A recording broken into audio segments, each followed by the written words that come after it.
Sebelum dilanjut videonya jangan lupa subscribe, like, dan komen.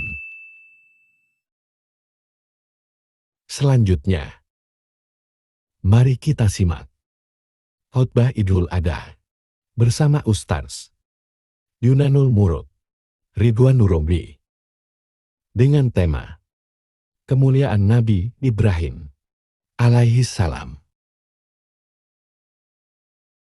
Bismillahirrahmanirrahim. Assalamualaikum warahmatullahi wabarakatuh.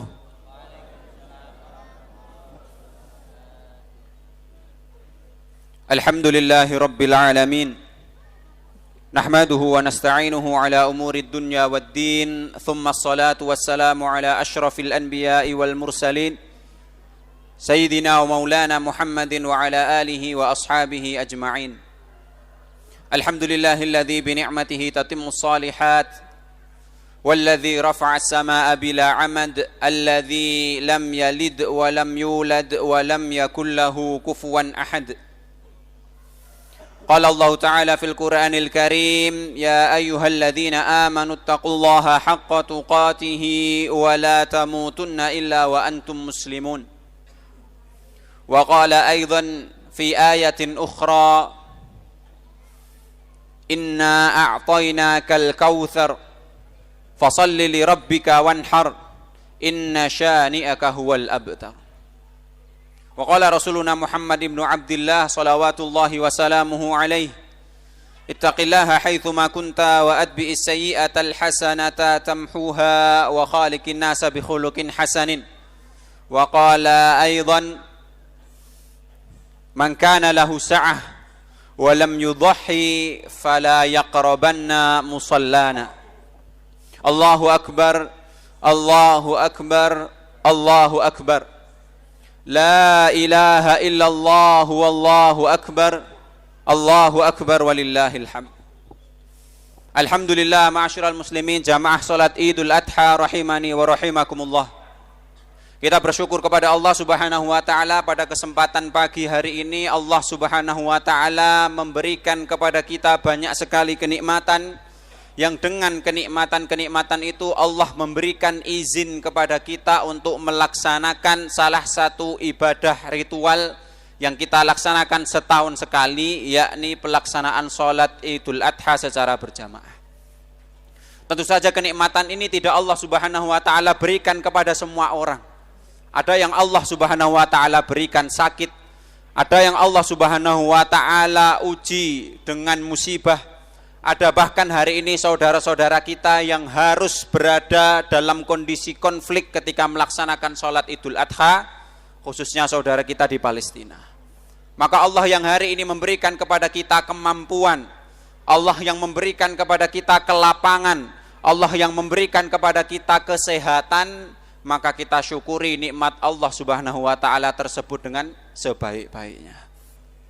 Salawat dan salam tak lupa kita aturkan kepada junjungan agung kita Nabi besar Muhammad sallallahu alaihi wasallam, manusia yang tutur katanya adalah hikmah, ucapan beliau adalah pedoman, perbuatan beliau adalah teladan untuk kita orang-orang yang beriman. Masyaallah muslimin rahimani wa rahimakumullah. Allahu akbar, Allahu akbar, Allahu akbar, la ilaha illallah wallahu akbar, Allahu akbar walillahil hamd. Idul Adha, momen yang selalu terulang setiap tahun. Setiap tahun pasti kita berjumpa dengan hari raya Idul Adha. Kita yang hari ini umurnya 15 tahun, berarti 15 kali juga kita berjumpa dengan Idul Adha.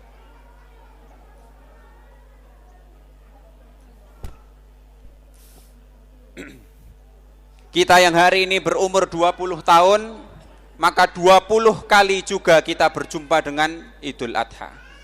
Kita yang hari ini berumur 30, 40, 45, 50 tahun, begitu juga kita berjumpa dengan Idul Adha. Karena ini momen yang terus berulang setiap tahun, jangan sampai kita kehilangan makna, Pak. Kita melaksanakan Idul Adha akhirnya hanya sebatas rutinitas. Paling nanti tahun depan kita melaksanakan lagi. Padahal Allah Subhanahu wa taala menghadirkan Idul Adha ini setiap tahun bukan tanpa tujuan, Pak. Sesuatu kalau diulang-ulang itu berarti Allah Subhanahu wa taala ingin memberikan kepada kita satu pengajaran dan satu nilai yang luar biasa. Maka sekali lagi mari kita resapi pelaksanaan Idul Adha tahun ini, jangan sampai hanya kita melaksanakannya sebagai rutinitas kosong belaka. Masyarul muslimin jamaah salat Idul Adha rahimani wa rahimakumullah. Kalau kita bicara tentang Idul Adha, maka momen Idul Adha ini tidak bisa kita lepaskan dari peristiwa kisah keluarga Nabi Ibrahim. Salah satu nabi yang paling mulia, sampai-sampai ketika kita sholat di tasyahud akhir, di tahiyat akhir, selain kita mendoakan nabi kita, Pak, ada nabi lain dan keluarganya yang juga kita doakan. Allahumma sholli ala Muhammad wa ala ali Muhammad. Ya Allah, bersolawatlah kepada Muhammad sallallahu alaihi wasallam dan keluarga beliau. Wa ala Ibrahim wa ala ali Ibrahim, dan juga kepada Nabi Ibrahim serta keluarga Nabi Ibrahim. Ada rahasia besar, Pak. Kenapa yang dipilih ketika tahiyat dan tasyahud akhir hanya Nabi Muhammad serta keluarga beliau, dan kenapa hanya Nabi Ibrahim serta keluarga beliau? Kenapa nabi-nabi yang lain tidak? Tentu saja Nabi Muhammad dan keluarga beliau adalah potret ideal keluarga muslim. Dan ternyata potret ideal itu kita dapatkan juga melalui keluarga Nabi Ibrahim. Itulah kenapa yang kita doakan ketika tasyahud akhir dua keluarga ini, keluarga Nabi Muhammad dan juga keluarga Nabi Ibrahim. Apa yang bisa kita teladani dari Nabiullah Ibrahim alaihi salam? Nabi Ibrahim itu, Pak, puluhan tahun tidak Allah Subhanahu wa taala berikan keturunan. Bahkan di dalam satu riwayat disebutkan beliau berumur 86 tahun baru akhirnya nanti punya Nabi Ismail. Tapi beliau tidak pernah berhenti berdoa, beliau juga tidak pernah berhenti berusaha. Beliau selalu berdoa, Rabbi habli minas solihin. Wahai Allah, berikanlah kepadaku keturunan yang soleh. Karena anak itu kalau tidak soleh bikin pusing orang tuanya malahan, Pak. Nabi Ibrahim selalu berdoa, ya Allah berikan kepadaku keturunan yang soleh. Bertahun-tahun, Pak. Beliau tidak menuntut Allah Subhanahu wa taala, ya Allah saya ini kan nabi, kenapa doa saya begitu sulit dikabulkan? Tidak, Pak. Sampai 80 tahun, bahkan nanti baru punya anak di usia 86 tahun. Setelah beliau punya anak, apakah ujiannya berhenti? Tidak, Pak. Beliau diuji dengan dakwah yang berat. Bahkan kita tahu beliau hampir dibakar hidup-hidup oleh kaumnya. Begitu juga kaitannya dengan anak beliau, anak yang lama dinanti-nantikan itu ketika sudah lahir, justru Allah Subhanahu wa taala perintahkan untuk mengungsikan di negeri yang jauh. Yang hari ini kita kenal dengan Makkah.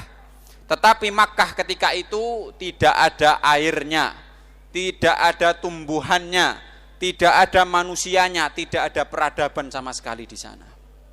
Maka ketika Nabi Ibrahim membawa istrinya Hajar beserta putranya yang baru lahir Ismail, Ibunda Hajar bertanya, wahai Ibrahim, tega nian engkau meninggalkan kami di sini. Di sini tidak ada air, di sini tidak ada tanaman, bahkan di sini tidak ada manusia. Kenapa engkau meninggalkan kami di sini puluhan kilo dari Palestina?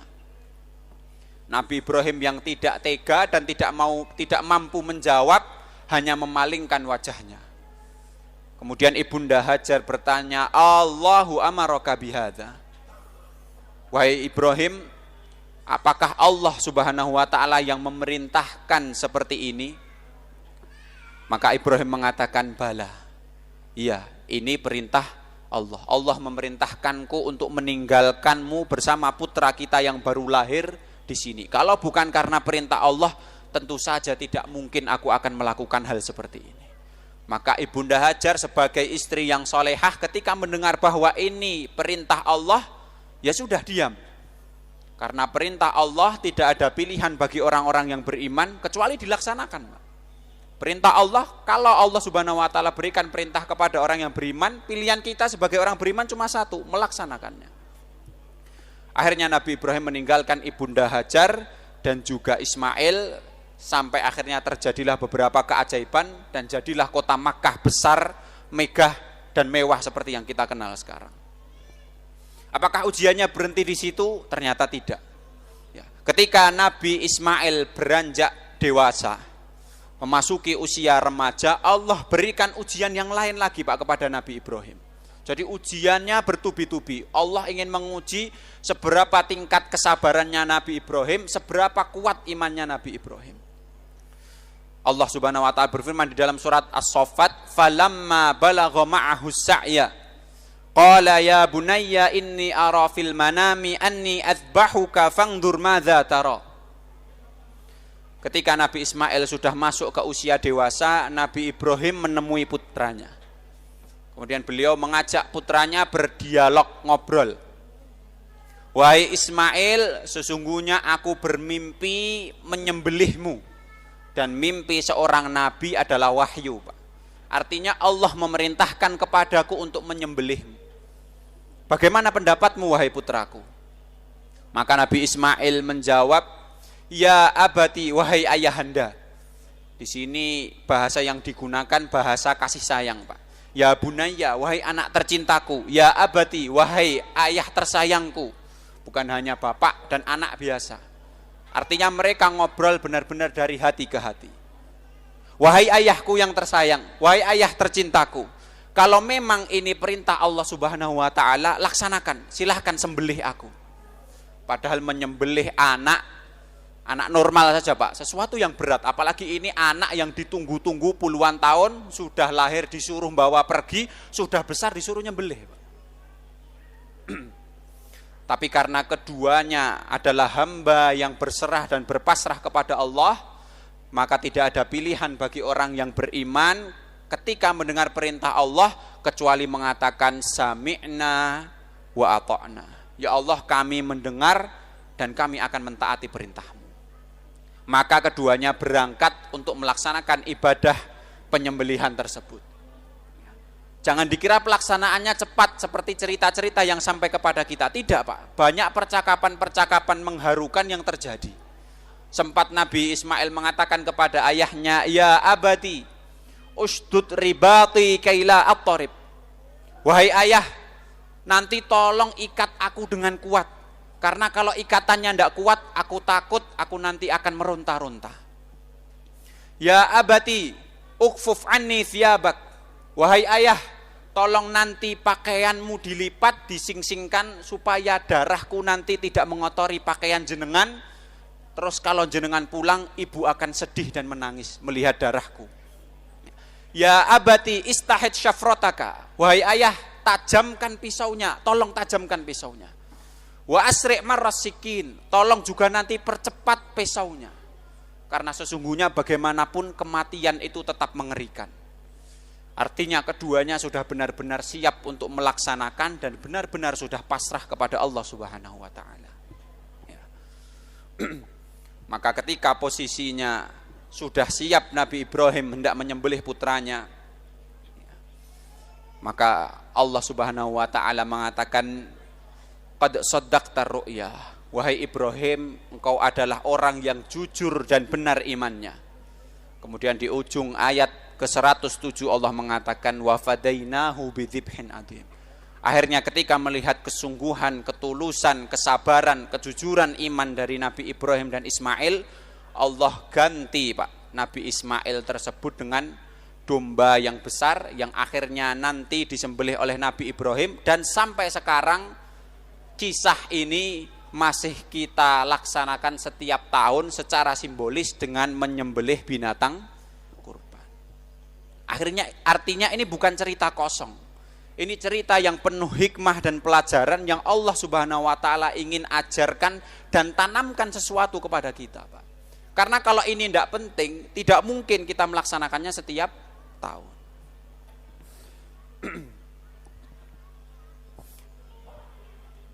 Jamaah salat Idul Adha rahimani wa rahimakumullah.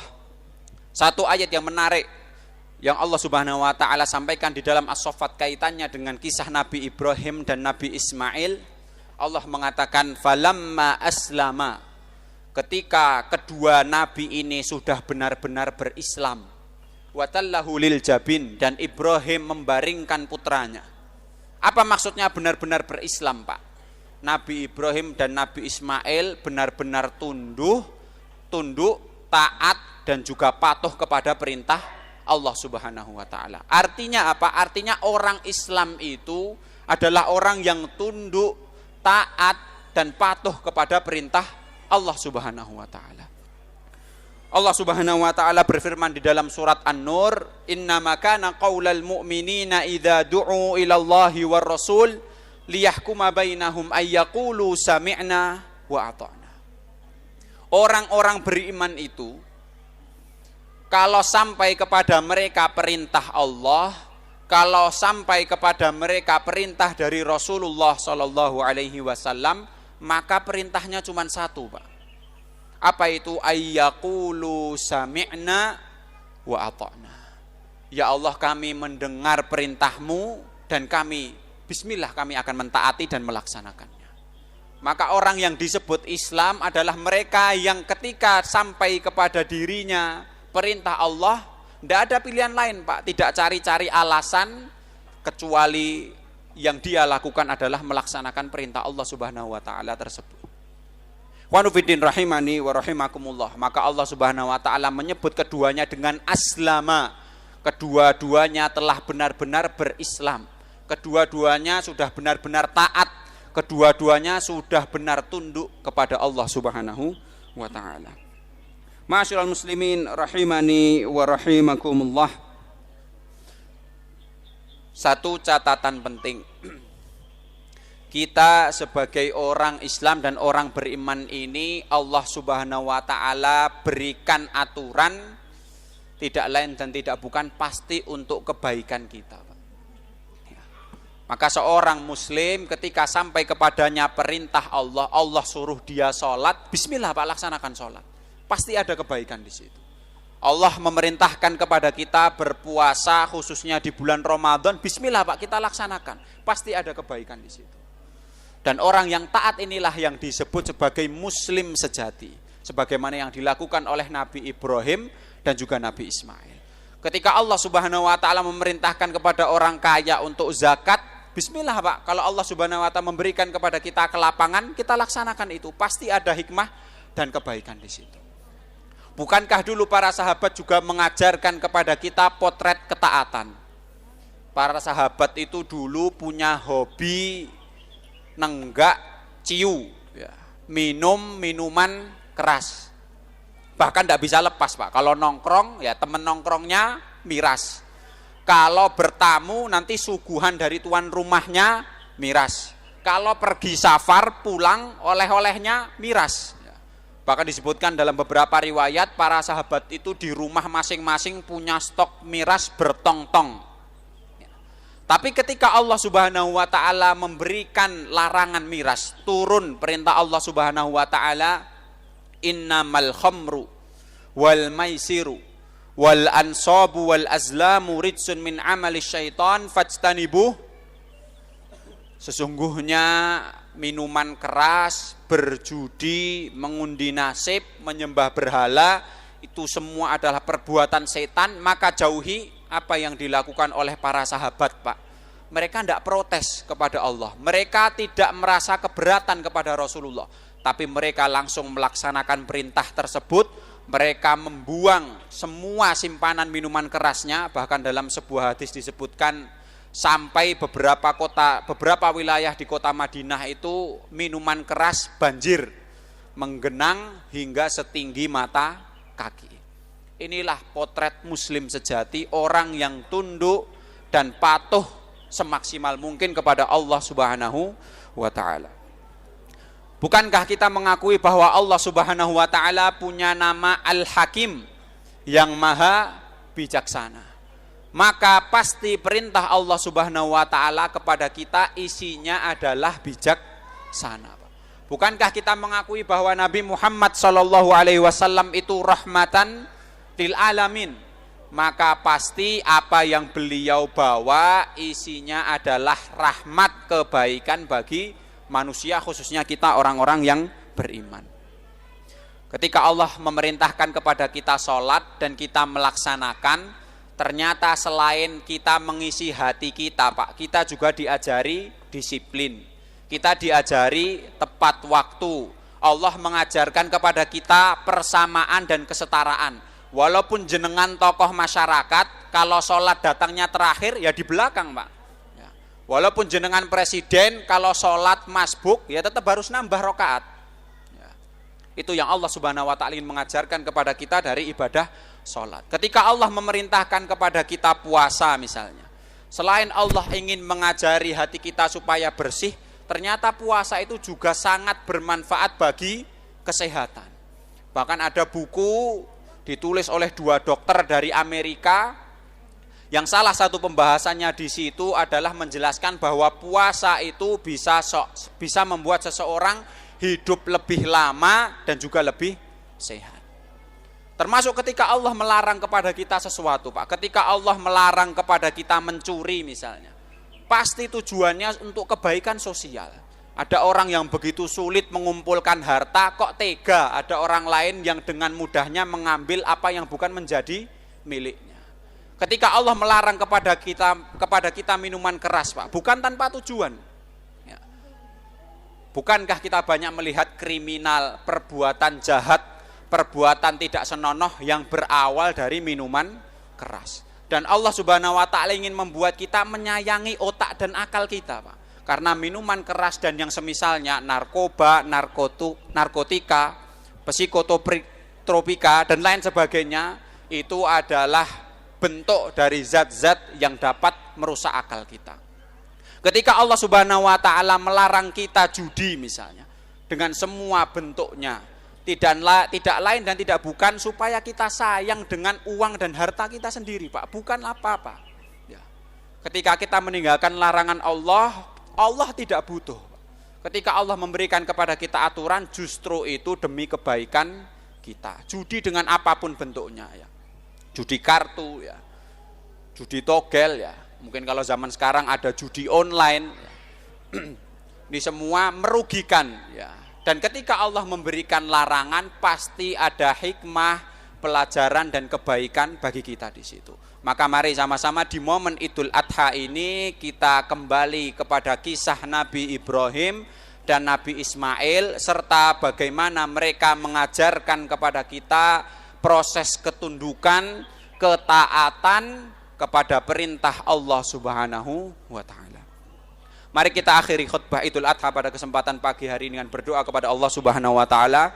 Semoga Allah Subhanahu wa Ta'ala memberikan kepada kita kebaikan dunia akhirat, menganugerahkan kepada kita istiqomah, dan nanti tentu saja harapan kita mewafatkan kita dalam kondisi husnul khatimah.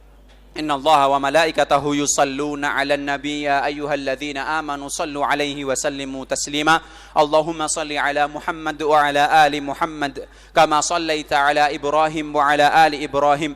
وبارك على محمد وعلى آل محمد كما باركت على إبراهيم وعلى آل إبراهيم في العالمين إنك حميد مجيد اللهم اغفر للمسلمين والمسلمات والمؤمنين والمؤمنات الأحياء منهم والأموات إنك سميع قريب مجيب الدعوات يا قاضي الحاجات ربنا ظلمنا أنفسنا وإن لم تغفر لنا وترحمنا لنكونن من الخاسرين اللهم يا مقلب القلوب ثبت قلوبنا على دينك ويا مصرف القلوب صرف قلوبنا على طاعتك اللهم إنا نسألك علما نافعا ورزقا طيبا وعملا متقبلا اللهم إنا نسألك الهدى والتقى والعفاف والغنى اللهم انصر إخواننا المسلمين والموحدين والمجاهدين في كل مكان وزمان عامة وفي غزة خاصة يا رب العالمين اللهم اجعل هذا بلدا آمنا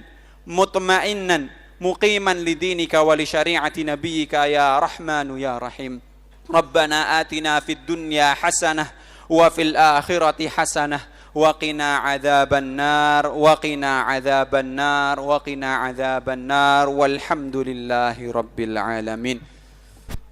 Kami cukupkan, semoga yang sedikit ini bermanfaat. Assalamualaikum warahmatullahi wabarakatuh.